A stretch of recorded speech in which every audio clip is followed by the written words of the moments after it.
अस्सलाम वालेकुम। Hello guys, कैसे हैं आप सभी लोग। तो I am Roshni, welcome to my YouTube channel Roshni smart classes पर मैं पढ़ा रही थी सेंटेंसेस। कहाँ तक सीखा था? फ्यूचर इंडेफिनिट, फ्यूचर कंटिन्यूअस तक तो हो गए थे। तो आज मैं पढ़ाऊंगी future perfect tense. Future perfect tense में सबसे पहले हमें जानना है कि हेल्पिंग वर्ब क्या होगी। तो इसकी हेल्पिंग वर्ब होती है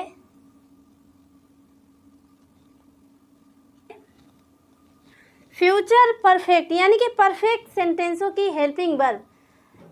प्रेजेंट परफेक्ट की हेल्पिंग वर्ब थी हैज हैव। थोड़ी सी यादें ताज़ा करते हैं। तो प्रेजेंट परफेक्ट की हेल्पिंग वर्ब, तो परफेक्ट की हेल्पिंग वर्ब प्रेजेंट में थी हैज हैव।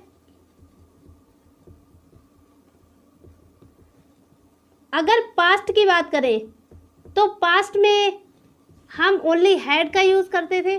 और फ्यूचर में हम कौन सी हेल्पिंग वर्ब लगाएंगे? तो फ्यूचर में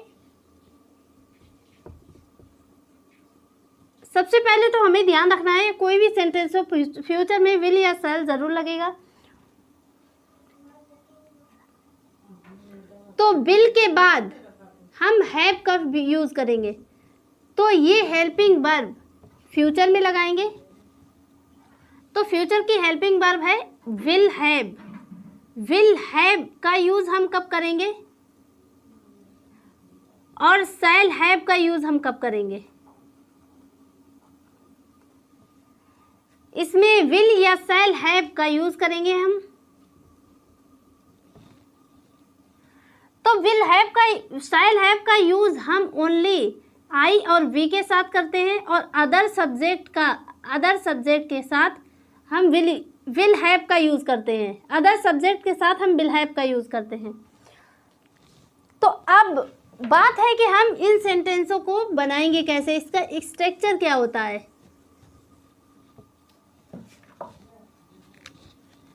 तो अगर सेंटेंस पॉजिटिव है,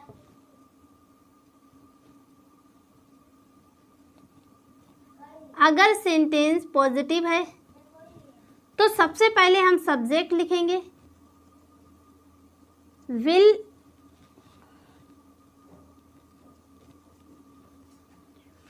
या शैल हैव का यूज़ करेंगे। फिर उसके बाद वर्ब कौन सी लगाएंगे? जब पहला क्लास पढ़ाया था तो हमने वहाँ पर पहले से ही लिखवा दिया है, परफेक्ट के जितने भी सेंटेंसेस होते हैं उनकी वर्ब थर्ड फॉर्म ही रहती है। तो यहाँ पर वर्ब की थर्ड फॉर्म लगेगी, फिर उसके बाद ऑब्जेक्ट। अगर सेंटेंस पॉजिटिव नहीं है, निगेटिव है, तो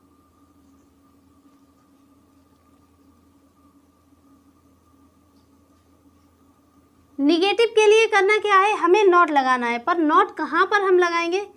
तो सबसे पहले हम सब्जेक्ट लिखेंगे, फिर सब्जेक्ट के हिसाब से विल या शैल लगाएंगे, फिर उसके तुरंत बाद हम नॉट का यूज़ करेंगे, फिर नॉट के बाद हम हैव का यूज़ करेंगे, फिर वर्ब की थर्ड फॉर्म, और फिर उसके बाद ऑब्जेक्ट।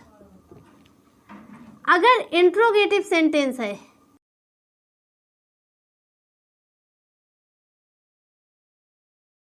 तो उसमें करना क्या है, सबसे पहले हमें ये वर्ड शैल या विल को सब्जेक्ट के हिसाब से शैल या विल को पहले लिखेंगे। तो हम यहाँ पर शैल या विल पहले लिख देंगे, फिर उसके बाद सब्जेक्ट।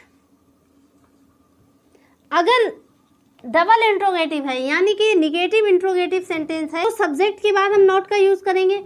और अगर सिंपल सेंटेंस है, यानी कि सिंपल इंट्रोगेटिव है, तो हमें सिर्फ और सिर्फ सब्जेक्ट के बाद हैव, फिर वर्ब की थर्ड फॉर्म, और उसके बाद ऑब्जेक्ट का यूज़ करेंगे। वाक्य के अंत में आएगा चुका होगा, कामा चुकी होगी,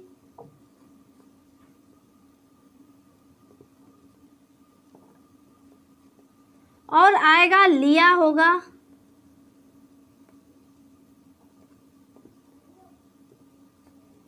या दिया होगा।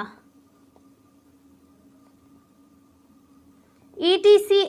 तो जिन हिंदी वाक्यों के अंत में चुका होगा, चुकी होगी, चुके होंगे, दिया होगा, लिया होगा इत्यादि शब्द आते हैं तो वे सेंटेंसेस फ्यूचर परफेक्ट टेंस कहलाते हैं।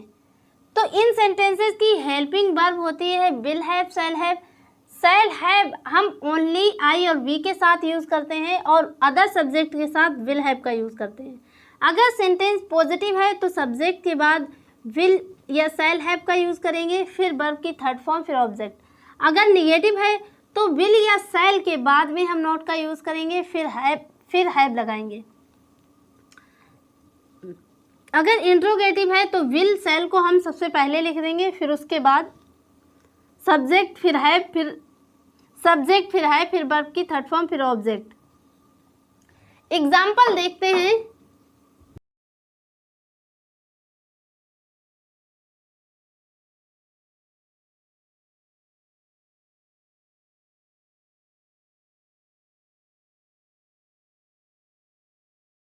एग्जाम्पल दिया गया है नैना अपना काम कर चुकी होगी। तो इस सेंटेंस को ध्यान से देखिए, ये सेंटेंस पॉजिटिव है यानी कि ना निगेटिव है, ना ही इसमें नहीं का यूज़ हुआ है, ना ही इसमें कोई भी सवाल पूछा जा रहा है। तो ये एक सिंपल वाक्य है। सिंपल वाक्य का रूल देखिए, इस टाइप से हम इसे बनाएंगे। तो सबसे पहले हम लिखेंगे सब्जेक्ट। सब्जेक्ट है नैना।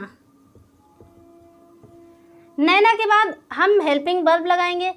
नैना ना ही आई है ना ही वी है, नैना अदर सब्जेक्ट है, आई वी, ओनली आई वी के साथ शैल हैव का यूज़ करते हैं। तो हम यहाँ पर विल हैव का यूज़ करेंगे, जैसा कि आप जानते हैं, इतना तो सभी को आता होगा, विल हैव। फिर उसके बाद काम कर चुकी है, तो काम करने की होती है डू। डू का फर्स्ट फॉर्म होता है डू, सेकेंड फॉर्म होता है डिड और थर्ड फॉर्म होता है डन। तो यहाँ पर हम डन का यूज़ करेंगे हर वर्ग।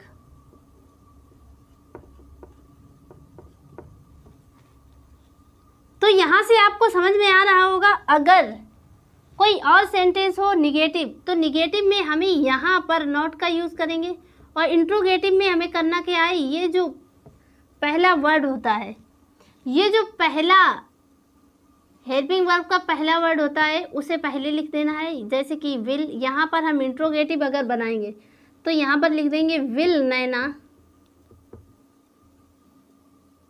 अगर निगेटिव इंट्रोगेटिव है तो not have done her work.